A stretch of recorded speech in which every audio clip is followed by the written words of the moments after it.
So yes, hello everyone, it's me Abhay and this is a video editorial for the question moment and the XOR of Codeforces round 737 div 2. So मतलब इस question को मैं थोड़ा easy तरीके से समझाने की कोशिश करूँगा कि आपको सिर्फ इसके लिए सिर्फ बिट्स एक्सोर और एंड की कुछ बस टेबल की प्रॉपर्टीज याद होनी चाहिए कि 0 0 एंड 0 होता है और 1 1 एक्सोर 0 होता है, ठीक है। बस ऐसे कुछ याद होना चाहिए। बाकी पूरा क्वेश्चन मतलब थोड़ा सोचने का ही प्रोसेस ज़्यादा है इसमें, बाकी तो सिंपल है, ठीक है। चलो एक्सप्लेन करूँगा इजी तरीके से। And before getting started let us know about the Newton school. So Newton school is an high tech company which teaches you full stack development from absolute basic to advance level. So they take zero fee until you get placed in the top companies. You can check the top companies right here. And the best thing is that you will be getting live classes and the projects you will build during the process. And personal mentoring will be there, and the mentors will be from the top-notch companies.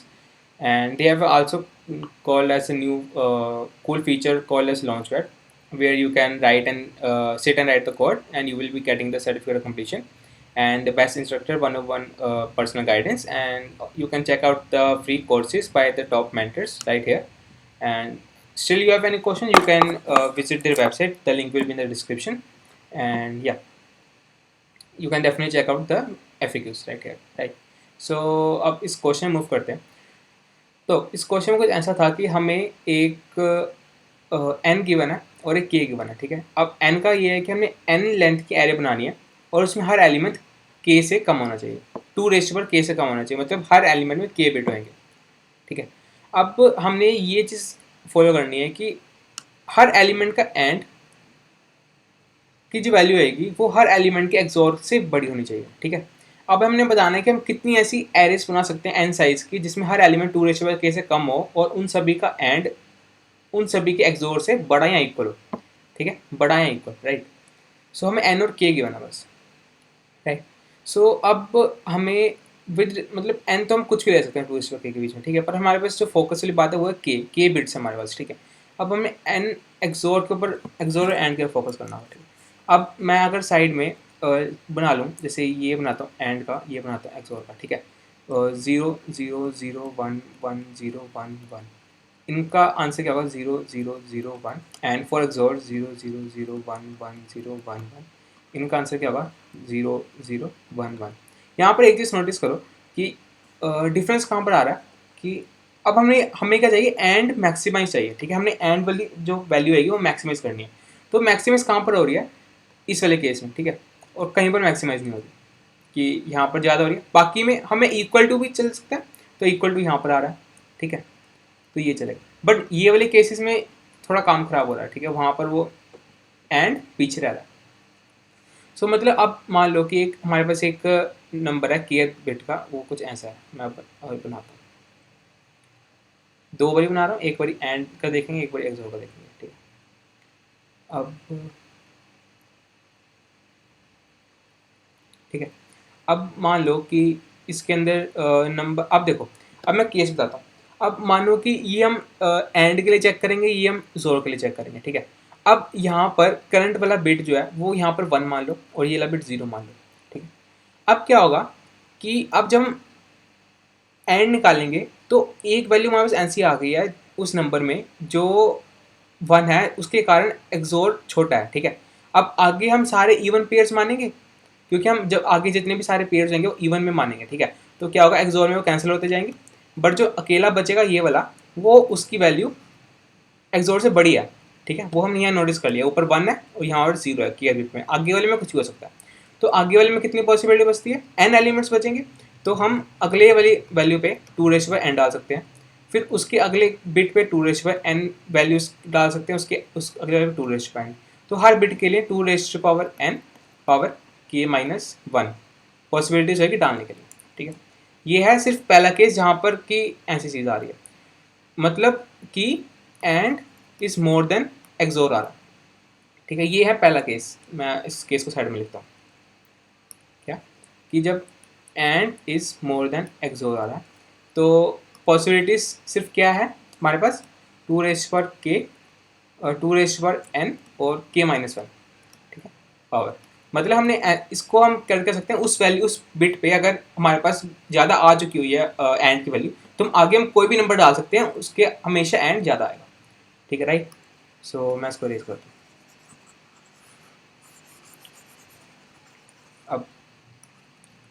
अब दूसरे case के आएंगे, एक minute मैं दोबारा बनाता हूँ इसको। अब केस बचे कौन से कि जहां पर एंड और एक्सोर सेम होगा, राइट। अब जहां पर एंड और एक्सोर सेम होगा, अब मानो कि यहाँ पर जीरो है, यहाँ पर जीरो है, ठीक है। अब दोनों जगह जीरो है तो इसका मतलब यहाँ तक एक्सोर तो सेम आ रहा है, क्योंकि जीरो का एक्सोर करते हुए आओगे तो जीरो आएगा, और एंड जीरो को से एंड करते आओगे तो जीरो ही आएगा, ठीक है। तो मतलब अब आगे ये करना होगा, आगे हमें दो पेयर उठाने होंगे, उन दोनों पे हमने सेम सेम डालना होगा, यहाँ सेम डालेंगे या फिर मतलब दोनों वन या दोनों जीरो, ऐसा कुछ, ठीक है। या फिर यहाँ पर दोनों पे वन होगा। अब वन के साथ एंड करने में वन आता है और वन के साथ एक्सोर करने में, मतलब कुछ ऐसा कर रहे हैं कि उस पोजीशन पे जो एंड और एक्सोर की वैल्यू सेम है, तो उसके आगे वाले स्टेट्स की हमने वैल्यू बतानी है, हम क्या कर सकते हैं, ठीक है। इस केस में तो कोई दिक्कत नहीं थी, मतलब इस केस में अगर करंट भी ज़्यादा आ गई है तो आगे हम कुछ भी डाल सकते हैं। पर इस केस में क्या था, इस अब तक वैल्यू सेम है तो आगे ज़्यादा भी हो सकते हैं, कम भी हो सकती है, ठीक है। तो वहाँ पर थोड़ा सोचने वाली बात है। तो यहाँ पर केस क्या बनेंगे, अब मान लो कि अब डिपेंड किस पे करेगा, एरे जितनी लेंथ है एरे की। अब मानो एन जो है वो ओड है और एक होगा एन जो इवन है। अब इवन वाले केस में क्या होता है कि अगर एन इवन है तो हम सारे पेयर्स में डाल सकते हैं। जैसे हम क्या करेंगे कि जब अगर मैं डाल दूँ वन, मतलब मैं वन वन करके डालूँ, 1 1 0 0 1 1 0 0 ऐसे डाल दिया, ठीक है। अब इसका एक्सोर क्या होगा, जीरो, क्योंकि हमने इवन है, हमने पेयर्स में डाला तो एक्सोर क्या है, जीरो। अब एंड क्या होगा, बीच में एक जीरो आ गया तो एंड भी क्या होगा, जीरो, एंड भी जीरो, एक्सोर भी जीरो, ठीक है। तो इसका मतलब ये है कि जब हम इवन में दो केस लेंगे, जब हम इवन पेयर्स ऑफ वंस डालें जगह जगह पे, तो हमारे पास आंसर क्या आएगा, सेम। तो वो वाली पॉसिबिलिटी हम इंक्लूड कर सकते हैं, क्योंकि हमें आंसर में क्या चाहिए, and more than is equal to XOR, ठीक है। और दूसरी केस क्या आएगी, जब हम सारे वन डाल देंगे, जब हम सारे वन डालेंगे तो हमारा एंड क्या होगा, वन, बट एक्सोर क्या होगा, जीरो। जब हम सारे वन डाल दिए तो उस पोजीशन पे हमारा केस आ गया ये वाला, पहले वाला, ठीक है। उस पोजीशन पे हमारे पास एंड की वैल्यू क्या है, वन, एक्सोर की वैल्यू क्या है, जीरो। मतलब अब हमने सारे वन डाल दिए हैं तो आगे जितने भी एन होंगे उस बिट के बाद, उस नंबर के बाद वो हम कोई भी चूज कर सकते हैं विद रिस्पेक्ट बाकी पीछे वाले नंबर को छोड़ के, क्योंकि आंसर हमेशा ज़्यादा ही आने वाला है, क्योंकि उस नंबर ने हमारा एंड एक्सोर से ज़्यादा कर लिया। ये थे इवन वाले केस। अब ओड वाले केस देखना कि क्योंकि हमने खेला हमेशा क्या कहते हैं, इवन नंबर ऑफ वंस के साथ, इवन नंबर ऑफ पेयर्स का खेलना, ठीक है। क्योंकि अगर हम ओड नंबर ऑफ पेयर्स का खेलेंगे तो फिर काम खराब होगा। अब जैसे ये मान लो, अब हमारे पास ओड वाला केस है, तो अब हम इवन नंबर ऑफ वंस डालते हैं, ठीक है। 0 1 1 0 1 1 0। इसका एंड क्या होगा, जीरो। इसका एक्सोर क्या होगा, जीरो, क्योंकि इवन नंबर ऑफ वन है और एंड एक जीरो आ रहा है इसलिए एंड जीरो होगा। अब दूसरा केस को जहाँ हम सारे वन डाल देंगे, ये तो 3 4 5, ठीक है, ओड वाले केस में। सो ओड वाले केस में क्या होगा कि हाँ, ओड वाले इस वाले केस में क्या होगा, जब हम सारे वन डालेंगे तो इसका एंड क्या होगा, एंड वन, क्योंकि सारे वन है। इसका एक्सोर क्या होगा, वन, इसका एक्सोर क्या होगा, वन, क्योंकि ये ला इससे पेयर कैंसिल होगा, ये ला पेयर इससे कैंसिल होगा और ये ला पेयर इससे कैंसिल होगा, एक वन बच गया, ठीक है। और एन ओड है ना, तो एक सिर्फ वन बचेगा। इस केस में भी एन और एक्सोर वन है, तो फिर हम इसमें कुछ नहीं करना होगा, इसमें हमें सिर्फ अगले स्टेप पे जाकर दोबारा रिकर्सिव लूप चलाना होगा, क्योंकि दोबारा से वो सेम कंडीशन आ गया, सेम वाली, जब हम एंड और एक्सोर सेम थे। क्योंकि आगे अभी हम इस बिट को चेक कर रहे हैं, यहाँ तक हमें सेम मिला। अगर हम कुछ डाल दें यहाँ पर उसके बाद भी सेम आए तो हम आगे अगला चेक करेंगे क्या हम उसमें कुछ क्या कर सकते हैं, ठीक है। हम इसमें हर पॉसिबिलिटी चेक करेंगे, दो एन और इवन और ऑड वाली, राइट। सो अब मैं इसकी इम्प्लीमेंटेशन दिखाता हूँ, तो उसके थ्रू समझने में बहुत ईजी लगेगा क्वेश्चन, ठीक है। So just a minute.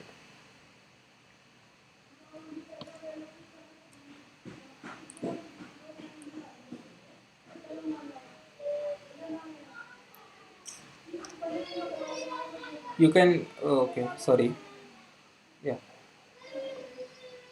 oops, yeah. So मतलब ये हाँ यहाँ से शुरू हुआ कॉल, ठीक है। तो यहाँ पर एन और के इनपुट लिए पहले, राइट। फिर इफ़ के इज इक्वल टू जीरो, अगर के जीरो है तो इसका मतलब सीधा है कि हमारे पास सिर्फ एक ही आंसर होगा, वो हम सीधा रिटर्न कर देंगे, मतलब सिर्फ के इज इक्वल टू जीरो मतलब कि एक बिट है हमारे पास, कि सिर्फ एक नंबर, राइट। फिर हमने क्या किया, पहले हमें सारे इवन नंबर्स की सारी पॉसिबिलिटीज निकाली कि हम, क्योंकि हमें इवन नंबर के साथ ही खेलना है, हमें इवन नंबर ऑफ पेयर से चाहिए, हमने सारी पॉसिबिलिटी निकाली इवन नंबर्स के साथ, ठीक है। फिर उसके बाद क्या किया, हमने अब रिकर्शन शुरू की लास्ट बिट से। हम उसमें अगर हम क्या कोशिश करेंगे पहले कि वहाँ 1 आ जाए, तो 1 0 आनी चाहिए, ठीक है, क्योंकि हमें एंड वाले को बड़ा करना है, ठीक है, 1 0 आना चाहिए तो अच्छी बात है। तो फिर उसके बाद हम आगे वाली सारी पॉसिबिलिटीज 2 रेशो पर n रेशो पर की कर देंगे। अब यहाँ पर मैंने एक डीपी एरे बनाई है। डीपी एरे क्या कर रही है कि, रुको मैं थोड़ा, can I do this, just a minute, या अब देखो, अब डीपी एरे क्या करेगी, जैसे मैं ज़्यादा क्लियर कर दिया, एक मिनट थोड़ा सा स्पेस खाली करता हूँ।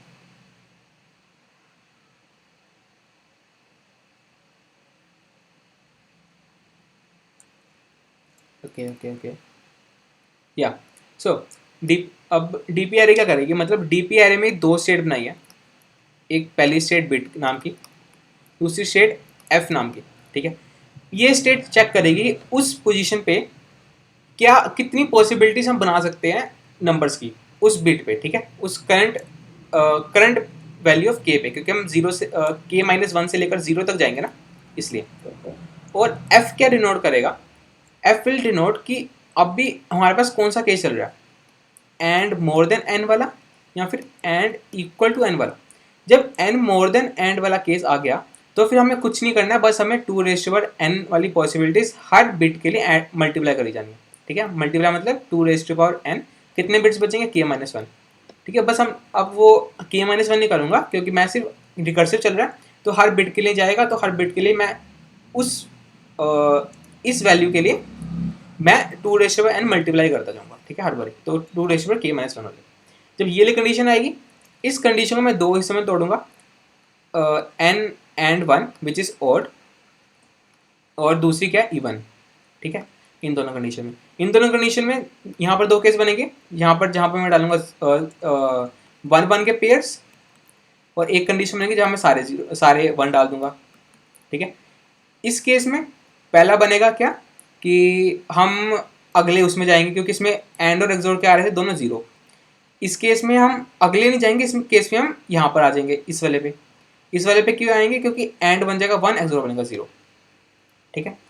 अब इस वाले केस में क्या हो रहा था, एंड वाले में कि हम यहाँ पर हमने क्या 1 1 0 0 1 1 0, तो इस वाले केस में एंड और एक्सोर की वैल्यू क्या थी, दोनों 0, तो हम फिर से आगे रिकर्सिव चलाएंगे।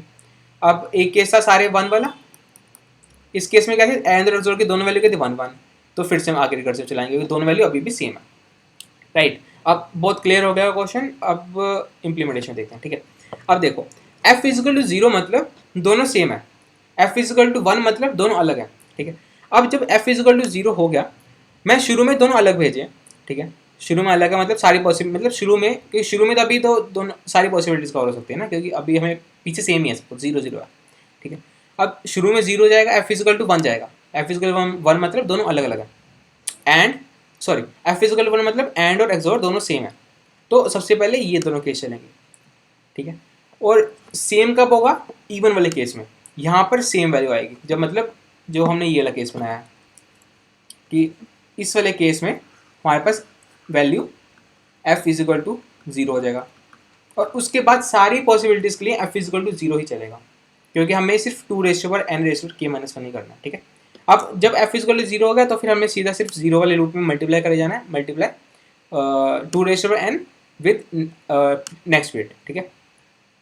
आंसर डीबी में स्टोर हो रहा है, ठीक है।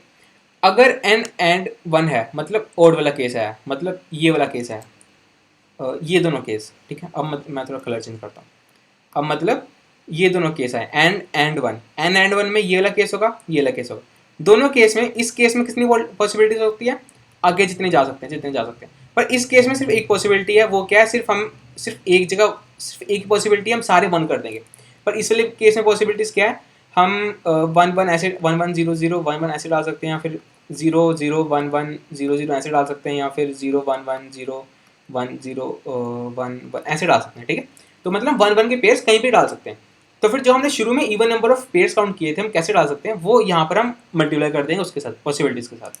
तो यहाँ पर हमने करना क्या है कि मल्टीप्लाई करेंगे इवन, बट यहाँ पर एक कंडीशन और थी कि हम वहाँ पर एक प्लस होगा किसका, कि जो हमने ये कंडीशन बनाई ऑल वन के सिर्फ एक ही पॉसिबिलिटी है कि सारे वन होंगे तो एक ही काउंट होगा, तो इसलिए हमने वो पहले वन प्लस कर लिया, फिर उसके बाद मल्टीप्लाई किया इवन प्लस वन के साथ।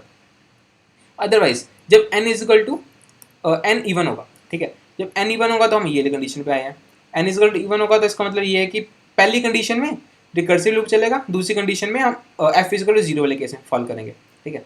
पहली केस में हम रिकर्सिव लूप चलाएंगे विद द इवन, क्योंकि हमने इवन नंबर ऑफ बिट्स करने हैं तो हम इवन की पॉसिबिलिटीज मल्टीप्लाई कर देंगे।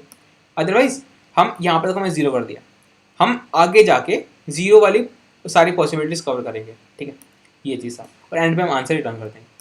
बस हमने ये चीज़ करने से क्वेश्चन में बस ऑब्जर्वेशन थी, टेस्ट केस बनाने पड़ेंगे कि मतलब के बिट को हम कैसे सेट कर सकते हैं, and that's the question is quite very, काफ़ी बढ़िया क्वेश्चन था, ठीक है। और एनसीआर कैसे इंप्लीमेंट करना है मैं इस सोल्यूशन का लिंक डिस्क्रिप्शन में दूंगा, और एनसीआर फैक्टोरियल ये आप देख सकते हो कैसे किया, and you can make a snippet of them and use in the further question in the future, right?